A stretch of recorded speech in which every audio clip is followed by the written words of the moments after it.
Hello everyone, সবাই কেমন আছো? আশা করি তোমরা অনেক ভালো আছো আর আমিও খুব ভালো আছি। তো আজকের ভিডিওটা একদম সকাল থেকেই শুরু করেছি।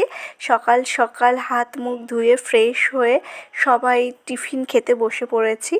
চা, তারপরে চানাচুর মুড়ি মাখা হয়েছিল, তারপরে আমার শাশুড়ি মা একটু পাঁপড়ও ভেজেছিল।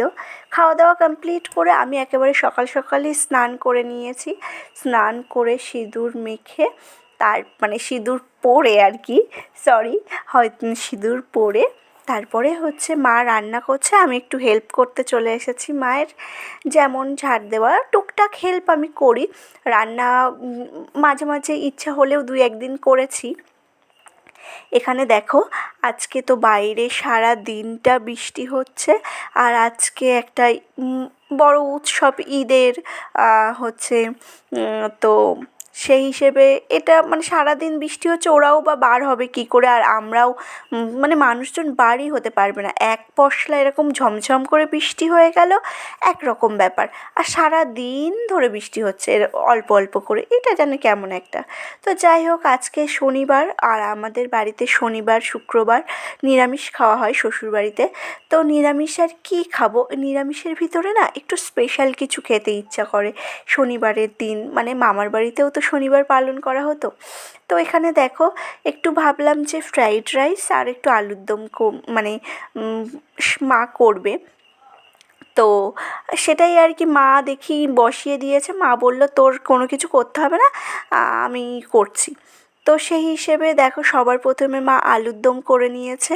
আলুর দমটা খুব সিম্পলভাবে, আর আমার শাশুড়ি মায়ের হাতের রান্না খুবই সুন্দর।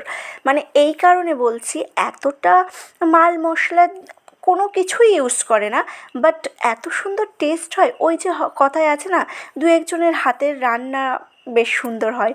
একদম কম খরচে, কোনো বিশেষ শৌখিনতা নেই, তারপরেও সুন্দরভাবে সবাই গুছিয়ে তো পারে না রান্না করতে। তো দেখো, শাশুড়ি মা বেশ সুন্দর করে আলুর দম করেছে নিরামিষ, আর ফ্রাইড রাইস। তো এটাকে ফ্রাইড রাইস বলবো না আমি, কেননা ফ্রাইড রাইসের ভিতরে প্রচুর সবজি থাকে, ভেজিটেবিল, আর আমাদের বাড়িতে আজকে একদমই সবজি নেই। আর এই যে ক্রমাগত বৃষ্টি হচ্ছে, তোমাদের দাদাভাই তো যাবেই না এই বৃষ্টিতে, আর বাবাও যেতে চাইছে না এই বৃষ্টিতে। তো ভাবলাম যা আছে বাড়িতে তাই দিয়েই হবে। তাই কাজু, কিশমিশ, ঘি, আর বাড়িতে একটা মশলা রেডি করা থাকে আমাদের এখানে। আমি এসেই দেখেছি, মা বেশ একটা এয়ারটাইট বক্সে একটা মশলা রেডি করে রাখে। সব রকম গোটা মশলা, গোটা গরম মশলা শুকনো খোলায় ভেজে সেটা শিলে বেটে রেখে দেয়। এবার নিরামিষ দিনগুলোতে ওটাই ইউজ করা হয়।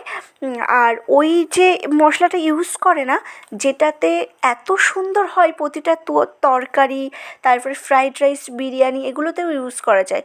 তো ভাতটা, আলুর দমটা সুন্দর করে সবার শেষে একটু ঘি আর ওই মশলাটা আর একটু চিনি দিয়ে নামিয়েছে মা।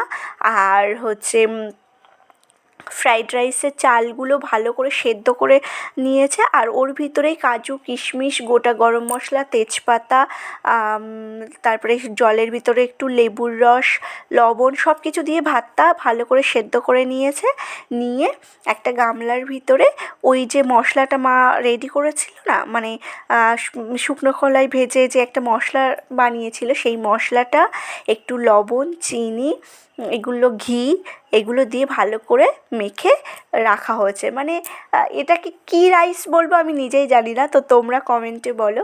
তারপরে দেখো, তোমাদের দাদাভাই আমার ওই বাড়ি থেকে বিয়েতে মাইক্রো ওভেন দিয়েছে। তো অনেক কিছুই দিয়েছে। তো মাইক্রো ওভেন আমার ছোটো কাকু দিয়েছে। তো এই মাইক্রো ওভেনটা বললো যে আমার তো খোলা হয়নি আর খুলে দেখাও হয়নি, তাহলে এক কাজ করি, এটাকে খুলে দেখি।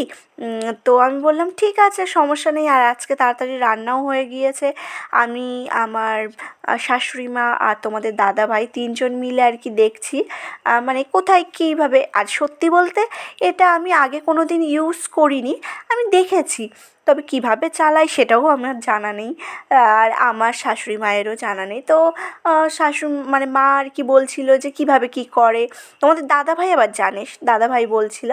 তারপরে ওটা দেখার পরে ওই যে জানলা দিয়ে একজন আমার রাইস দিল না, ওটা কিন্তু আমার ভাসুর।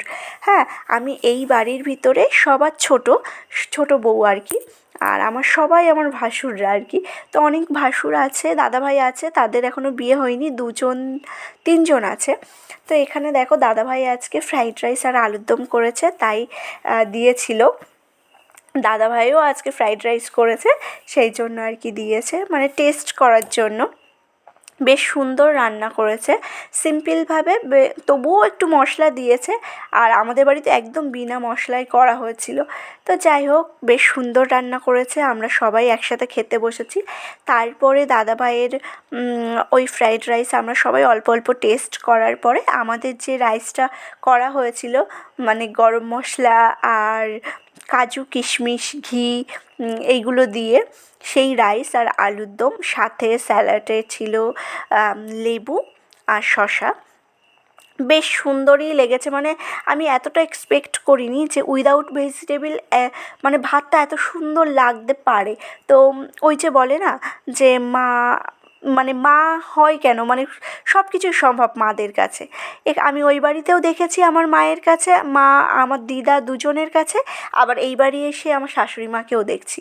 এখানে দেখো বিকেল বিকেল থাকতে আমরা একদম রেডি হয়ে গিয়েছি, কেননা আজকে একটু মামার বাড়িতে যাব, একটু দরকার আছে। তো মামার বাড়িতে যাব শুনে আমার স্টুডেন্টের মারা ফোন করেছে, আজকে বারবার করে যেতে বলছে। এবার যাব না এবার ওদের সাথে একটা খুব ভালো সম্পর্ক, অনেক বছরের সম্পর্ক আমার। তো এইভাবে ডিনাইও করা যাচ্ছে না, তো সেই একই পথে যাচ্ছি হাসনাবাদে, কেন না তাহলে কেন আর যাব না এই ভেবে। তো ভাবলাম যে ঠিক আছে তাহলে যাব। তো প্রথমে জিনিয়াদের বাড়ি গিয়েছি, আমার স্টুডেন্ট, ওখানে গিয়ে একটু খাওয়া দাওয়া করে জিনিয়ার ভাই জাভেদ, ওকে একটু কোলে নিয়ে ইয়ার্কি আড্ডা মেরে মামার বাড়িতে চলে গিয়েছিলাম। আর এই যে আমার মামি, দিদা, ওরা সবাই রেডি হয়ে বসে আছে আমরা কখন যাব। ওখানে গিয়েও খাওয়া দাওয়া করতে হলো, চাউমিন আর হচ্ছে ওই স্লাইস দিয়েছিল, সেটা খাওয়া দাওয়া করে আবার আসার পথে এই যে দেখতে পাচ্ছ ফুটফুটে মিষ্টি একটা মেয়ে, এটা হচ্ছে আমরিন, আমার স্টুডেন্ট। তো ওর বাড়িতেও গিয়েছিলাম, যদি না যেতাম তাহলে খুব রাগারাগি করতো, মানে ওরা ইতিমধ্যে আমার 5 থেকে 6বার ফোন করেছে আজকে যাওয়ার জন্য। তো ওকে আমি ভাবলাম যে তাহলে সেই যখন এতটা দূর এসেছি, আর এক জায়গায়ই বাড়ি, তো একটু ঘুরে আসি। তো এই যে একসাথে ওদের বাড়িতেও গিয়েছিলাম, ওখানে গিয়েও প্রচুর খেতে দিয়েছে, যা আমাদের খাওয়ার একদম বাহির, মানে আমরা খেতেই পারিনি। এই যে কী বলে ঘুগনি করেছিল, চিকেন দিয়ে একটা ঘুগনি করেছিল, যেটা বৌদি প্রতি বছর করে। আর হচ্ছে সিমাই ছিল, তারপরে লাচ্চা ছিল, এরকম লাকচা বলে না কী বেশ বলে ওটা, অতটা না সঠিক আমার জানা নেই। যাই হোক, এখানে আমরিনের কতগুলো ড্রেস হয়েছে ঈদের, তাই আর কি বৌদি দেখাচ্ছিল। তো এবার বাড়ি যাওয়ার পালা, অনেক রাত হয়ে গিয়েছে। তো এখানে দেখো এখন বাড়ি চলে এসেছি, এখন বাজে 10টা, না 5 মিনিট বাকি আছে 10টা বাজতে। সেই কখন বেরিয়েছি আর এখন এসেছি। রাস্তায় আসার সময় প্রচণ্ড একটু মানে এক জায়গায় বৃষ্টি হচ্ছে খুব বেশি, আবার এক জায়গায় একদমই বৃষ্টিই হচ্ছে না। তো এই রকম ঝড় জল সব কিছু উপেক্ষা করে বাড়ি চলে আসতে হলো। তো যাই হোক, আজকের মতো তাহলে ভিডিও এই পর্যন্ত। সবাই ভালো থেকো, সুস্থ থেকো, দেখা হচ্ছে একটা নেক্সট ভিডিওতে। তো টাটা।